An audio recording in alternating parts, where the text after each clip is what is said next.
Hello everyone and welcome to Youth Psychology Dialogues. Nowadays, social media has become a crucial part in our life.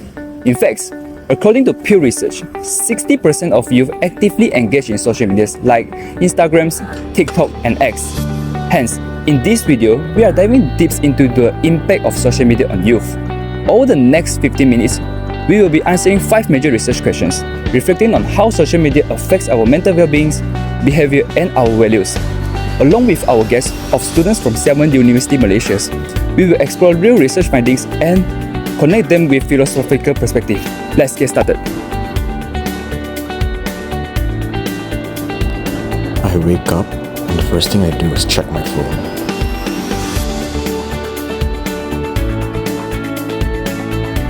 So I check my phone as soon as I wake up, and I need to know what's going on. From a technological perspective, everything we do, from talking to friends and to getting news, it is all through the use of our phones. And this constant connection affects how we communicate nowadays. Technology has changed the way we think and make decisions, often without us realizing it. In an article, Is Google Making Us Stupid?, written by Nicholas Carr, he mentioned that technology leads us to skim and jump between topics instead of focusing on one topic very deeply. It is as if we no longer know how to think deeply anymore, constantly distracted by other things. After I get up, I check my phone while dressing up. Yeah, and it's not just about checking social media, it's about how we rely on technology to make decisions. Whether we are looking up an answer on Google or scrolling for advice on Instagram, we are less likely to trust our own judgment. The more we use tech, the more we let it dictate what we think is important. Social media algorithms, as mentioned by Guo et al., show us content we engage with. But this limits how we see the world. We end up making decisions based on what is fed to us. I'm always checking my phone when I'm walking to university. Honestly, I have felt the mental impact of social media. It's fun at first, but I have noticed how it impacted me mentally, especially when I noticed others living these perfect lives. Research shows that the excessive use of social media can contribute to depression and anxiety, especially when we compare ourselves to others. According to Keller et al. 2020, young people who spend more time on social media report high levels of anxiety and depression. In my free time, I always check my ins. I totally agree. So it's not just about comparison. Social media makes me feel anxious too, especially when I'm waiting for likes and comments.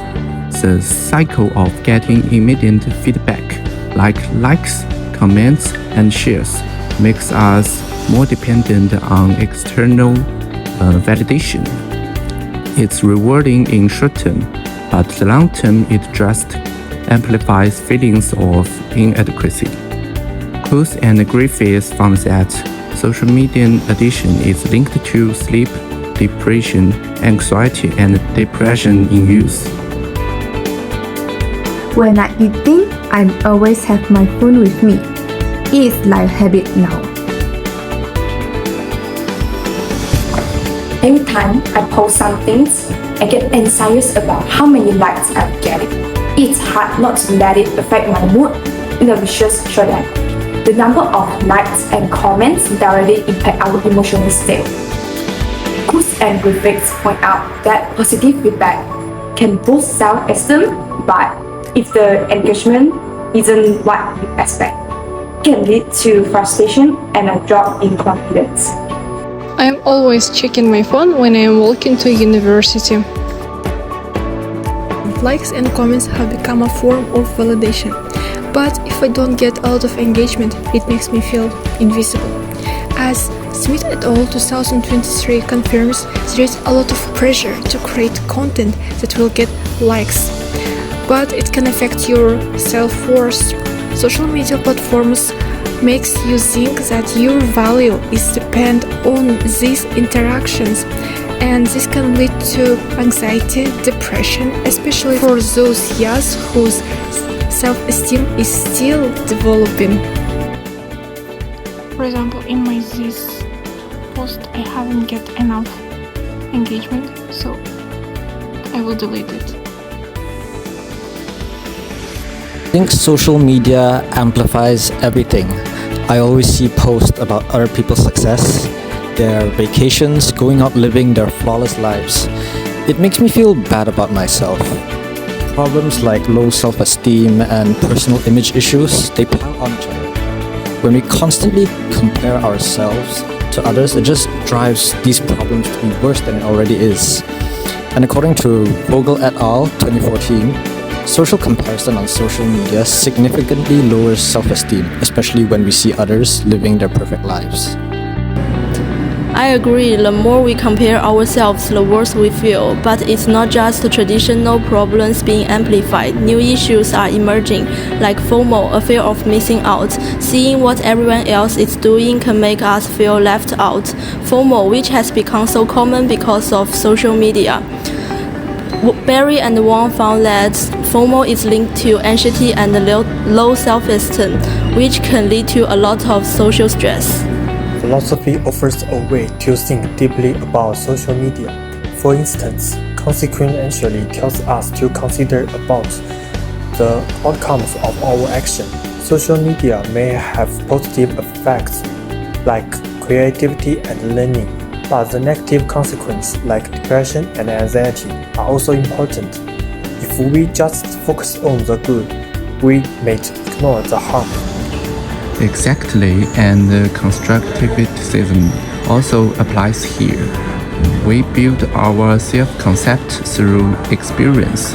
Social media gives us information, but it's biased, and we often base our identities on these current portraits. Social media can shape how we view ourselves, but it's often not accurate.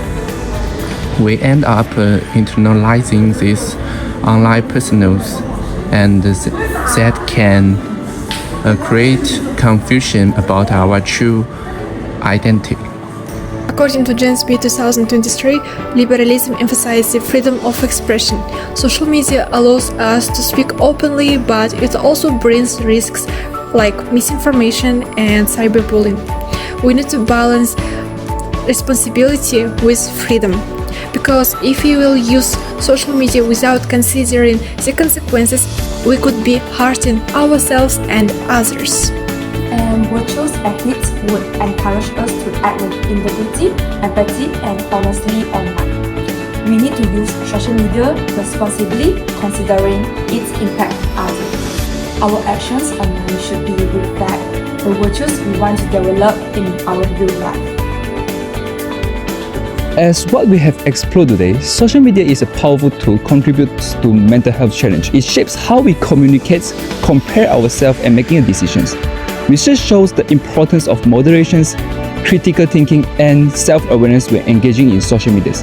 We must recognize both benefits and risks. Thank you to all our guests for sharing their ideas and experience. Let's use social media mindfully and work together for healthier and more meaningful life in online. Thank you. Thank you.